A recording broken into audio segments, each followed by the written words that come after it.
Simon's New York Stories. Here's the next one, okay? And I gotta jump back a couple of years, all right?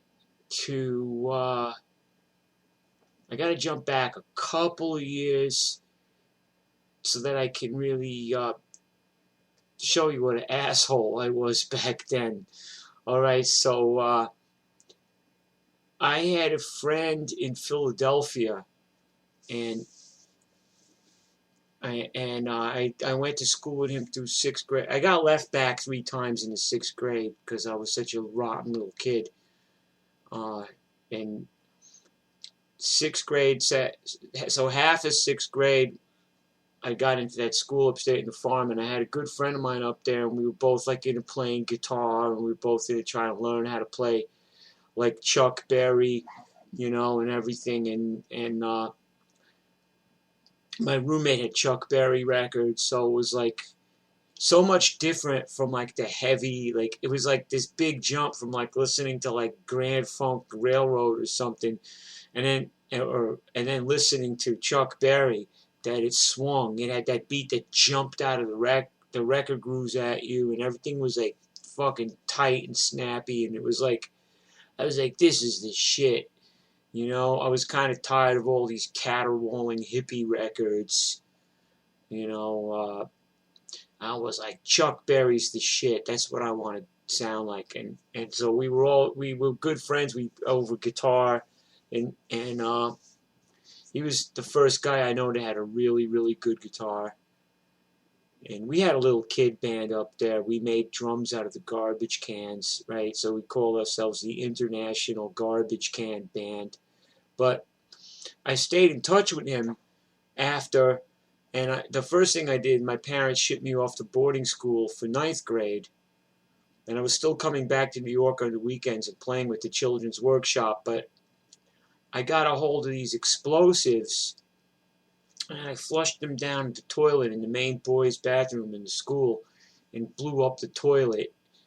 And I ran out of there and blew up the fucking toilet. And for some reason I didn't get caught, so I wanted to get kicked out of school, so I started telling everybody I did it. So then I got kicked out. So I'm back in New York now, but I stood in touch with this guy, so I get on the train. At that point, believe it or not, to take the train from New York to Philadelphia was $3.75 back then. So I took the train to Philly, and we wound up hanging out at his parents' house, and all we used to do is like walk around the neighborhood, and we used to listen to records in his basement and try to play guitar, try to learn these songs. But he had some acid, so we took the acid and we stole a car.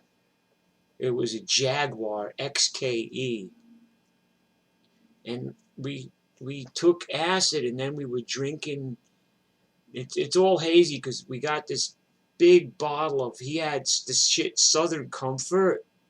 It's like, I don't know what even the fuck it is, but it gets you really wicked fucked up when you drink it, so, and it's nasty shit. So I remember we were drinking at this guy's house that was a Vietnam veteran. He was telling stories about Vietnam, and I was so drunk I fell down the stairs, the whole flight of stairs, and I picked myself up, and I'm like, we get in this car, this Jaguar, and then we decide we're going to go drag racing.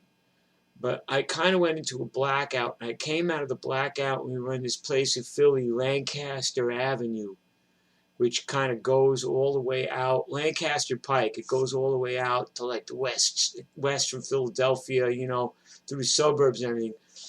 And like, I had only driven a car once before in my life, and it was Don Allen's VW Bug, or Robert Hines' VW Bug, and it had a 4-speed on it.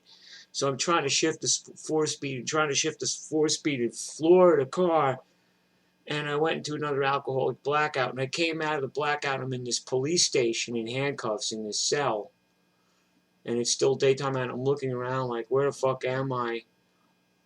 And some cop is trying to talk to me. I went into a blackout. I come out of the blackout. I'm on the train back to New York. and I have my red Gibson hollow body guitar, my little Fender Champ amp, and I come out of the blackout, and the acid kind of wore off, and I kind of was more or less sober. I'm on the fucking train. I guess the cops just said, get this piece of shit out of here, and they put me on a fucking train back to New York. Somehow I don't lose my guitar and my amp. I don't know. So I'm coming off of this fucking acid trip, and this fucking drunk, where I already fell down a flight of stairs. We stole a Jaguar XKE, and then I got arrested. And I come out of this, and I'm sitting there, and all the other people on the train look at me, and they're like, hey, man, that's a guitar, right? I go, yeah. Go play us a song. So I was like, all right, here we go.